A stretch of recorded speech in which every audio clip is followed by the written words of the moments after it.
Fraud میں یا corruption میں جو ملوث ہیں ان کے خلاف کیا کارروائی کی گئی ہے.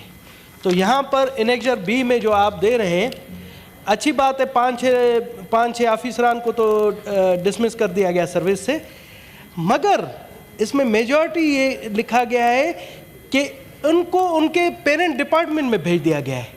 ان کے خلاف کوئی چیئرمین صاحب کارروائی نہیں کی گئی، ان کے پیرنٹ ڈپارٹمنٹ. تو اٹ مین کوئی بھی اگر بسٹ میں آتا ہے کسی بھی ڈپارٹمنٹ سے، وہ کرپشن کرتا ہے یا کوئی مس کنڈکٹ کرتا ہے یا کسی بھی قسم کا جرم کرتا ہے، تو صرف اس کے لیے یہی سزا ہے کہ اس کے پیرنٹ ڈپارٹمنٹ میں بھیجا جائے. میرے منسٹر صاحب آپ سے کوشچن ہے کہ ہمیں اس کی تفصیلات دی جائے کہ اس کے پیرنٹ ڈپارٹمنٹ نے اس کے ساتھ کیا کیا، ورنہ یہ سر یہ جو ہے نا یہ خام خیالی ہوگی. میں سمجھتا ہوں اس سے بڑی کرپشن اور کوئی ہو ہی نہیں سکتی. جی طارق صاحب، میرے فاضل دوست نے فرتے جذبات میں بہت بڑی کرپشن کہہ دیا. میں نے پہلے عرض کیا تھا کہ اگر 1400 ارب روپیہ ڈسٹریبیوٹ ہوا ہے پچھلے 5 سالوں میں، زیادہ ہوگی اماؤنٹ. یہ میں نے بتایا کہ ابھی ریسنٹلی 577 اور 593 اور 477 بلین ارب کا 2 سالوں کا بجٹ ہے. پیچھے چلے جائے تو وہ بھی سینکڑوں اربوں میں ہے. اور یہ غربت کے خاتمے کے لیے جو وفاق کرتا ہے، اور اس کے ساتھ اب ہماری پارٹنرشپ باقی ہم بڑھا رہے ہیں صوبوں سے بھی اس حوالے سے، تو اس میں سے اگر ٹوٹل امبیزلمنٹ جو ہے it comes to 14 crore and 50 lakh rupees, اور اس کی بھی 100% ریکوری ہو گئی ہے.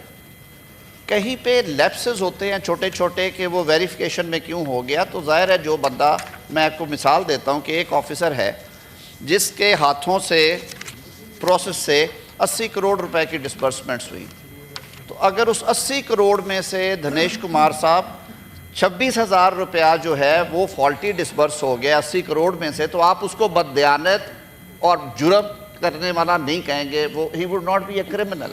It may be a small negligence.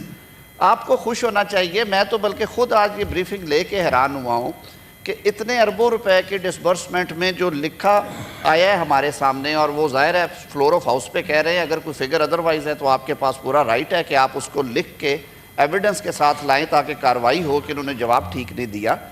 تو میرا تو کہنا یہ ہے کہ اگر 1200 یا 1600 ارب میں سے 14.5 کروڑ روپے کے کیسز آئے ٹوٹل جو کہ غلط تقسیم ہوئے تھے، اور پھر اس کو بھی 7 کروڑ 20 لاکھ روپیہ جو ہے وہ فیکٹریز سے ریکور کر لیا گیا، جہاں پہ وہ گھوسٹ تھے یا نہیں مل سکے کوئی آدھا % لوگ، وہ بینکوں نے جو ڈسبرس کرتے ہیں ان کی نیگلیجنس ہوتی ہے ویریفیکیشن کے بغیر، وہ ان سے لے لیا گیا ہے. تو محکمے کو کوئی نہیں ہوا. جو سنگین والے تھے ان کے خلاف کارروائی ہو گئی. جہاں سے چھوٹی موٹی نیگلیجنس ہوئی ہے ڈیپوٹیشنسٹ کے خلاف، ایک یہ ہوتا ہے کہ جی آپ واپس جائیں، اور محکمے کو کہہ دیا جاتا ہے کہ اس کو سینشور کر دیں یا جو بھی ہے. تو میری تو استدعا یہ تھی کہ یہ سارا دیکھنے کے بعد اگر آپ کوانٹیفائی اسے کریں تو کوانٹم اتنا تھوڑا ہے کہ اس میں آپ کو کرپشن یا جرائم کا کوئی اندیشہ نظر نہیں آتا. بہت شکریہ جی. جی سینیٹر بلال مندوخیل صاحب. Thank you chairman. چیئرمین صاحب، منسٹر صاحب سے یہ پوچھنا تھا، بسٹ کے حوالے سے تو یہ بات کر رہے ہیں، کیا یہ ہمیں بتا سکتے ہیں کہ پاکستان پورٹی ایلیویشن فنڈ میں جو چیئرمین ہے اس کی تعیناتی ابھی تک نہیں ہوئی؟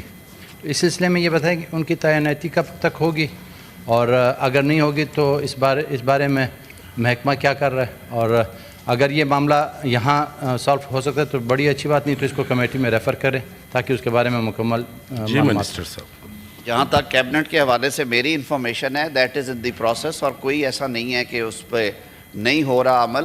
کئی پروسیسز ہوتے ہیں. ابھی ایک اور سوال آئے گا، اس میں بھی کینڈیڈیٹس کئی دفعہ سوٹیبل نہیں آتے. پیچھے بھی ایک ایڈورٹائز کیا گیا اسی طرح کے ایک متعلقہ محکمے کے لیے، وہاں پہ درجنوں کینڈیڈیٹس آئے، لیکن جو سلیکشن پینل تھا انہوں نے کہا کہ نہیں اور بہتر لوگ آنے چاہیے، انہوں نے ری ایڈورٹائز کیا. This is in the process and it would be completed very soon sir.